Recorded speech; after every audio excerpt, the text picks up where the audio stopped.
Hey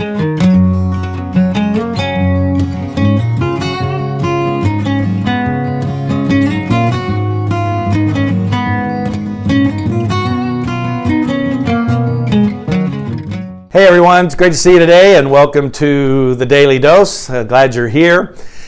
You know, I don't know if our time in history today is any different necessarily than other times, as far as people have always expressed their opinions, you know, in the political arena. I mean, it's never been, you know, people being nice to each other or saying nice things about each other. You know, I know it seems like that's all we ever hear happening today is one person or one side attacking the other, and but you know, for as long as politics has been around, you know, that's been around, and it's true in our own lives. You know, people say things they regret.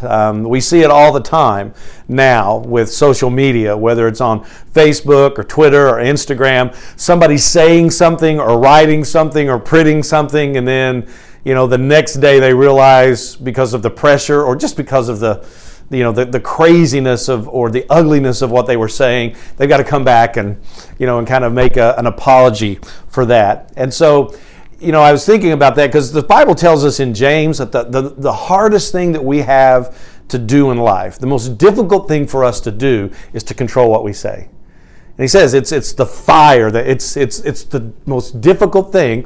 And as I think about that, you know, that's true with me.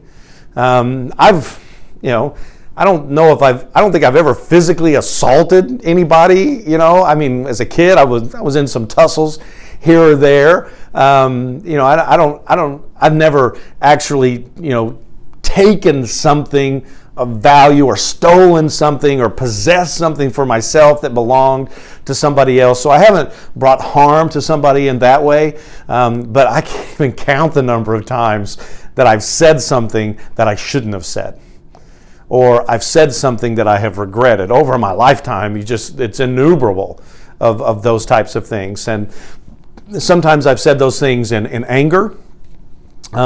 Sometimes I've said them out of jealousy, out of insecurity, and sometimes maybe just as you do too, as I do, you want to zing somebody. You want to make them feel something, you know, and you're overcome with that. And you know, after that happens, you know, sometimes I think, what was I thinking? Where does that come from? You know, on reflection, you always look back and think, you know, I know better than that. I shouldn't say that. I shouldn't, you know, be angry. I shouldn't lash out like that. But, you know, what the Scripture also tells us, not only is that the hardest thing for us to do, but that if we'll use it, it gives us a pretty good image or mirror reflection of who we are. And I don't like it. You know, I wish when I looked in that mirror, boy, everything was in place, everything was together. And that's what Jesus says in Matthew chapter 15. He says, listen, it's in verse 11, it's not what comes in to our mouths, it's what comes out of our mouths that defile us. And what he means by that is, if you want to know who someone is on the inside, just spend some time, and if we just had access with one another, just spend time listening to them. And whether their speech is mean or ugly, maybe it's just selfish, self-centered, conceited. Maybe in that, you know, you can sense the insecurity. You can see those. But it says in anger, maybe it's angry speech. It says, listen, if you will just look at or listen to what comes out of our mouths, and I'm not asking you to do this to somebody else. I'm asking us to be aware of ourselves.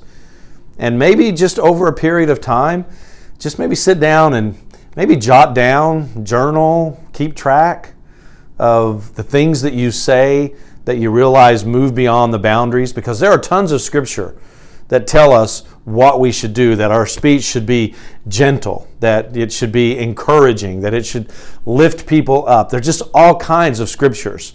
I encourage you, just Google it, verses about speech, and you'll see so many that and the value that saying good things brings into the lives of people. But maybe you just kind of jot this down, journal. You say, hey, I'd like to get a sense, kind of a microscope, to look inside, an X-ray of what my heart looks like. You can do that by listening to the words that you say and considering what they are. And you can do that in the lives of other people, not in a way to judge them or condemn them, but you can see if someone's hurting by listening. And if you hear what's coming out of their mouth, you can hear, this is someone who is hurting, and is there something I can do?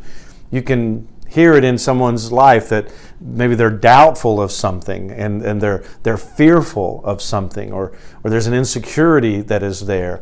And if we would listen to what we say through the words, we can get a pretty good idea of maybe where I could meet a need or what it is I can do. But really what I want you to think about is the words that we say, and just kind of keep track, for a period of time. And it'll give us a pretty good glimpse.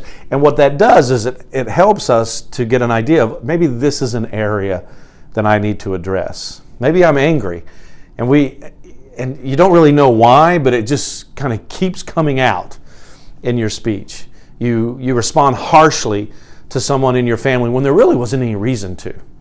Okay, and you can look at that and think, well, then what is it, God, that I'm harboring? What is it that's in there? What is it that's causing this? Or you can think maybe it's selfish. You just hear a lot of language that benefits you, but nobody else. It leans into, hey, this is what I want. This is what I desire. This is what I deserve. It gives you pretty good insight into, okay, this is where I am. Why is it that way? And then we can allow God to begin to make some corrective action to change it. So he says, listen, it's not kind of what you bring into your mouth, but it's what comes out that gives us a really good picture of who we are, and maybe some issues in our lives that we need to be. So for the next day or two or week, kind of track that, see if you see any of those things that keep coming up again and again, and then open yourself up to allow God to address those. All right? So you guys have a great day, and enjoy your day and your week, and we'll see you next time. Bye-bye, everyone.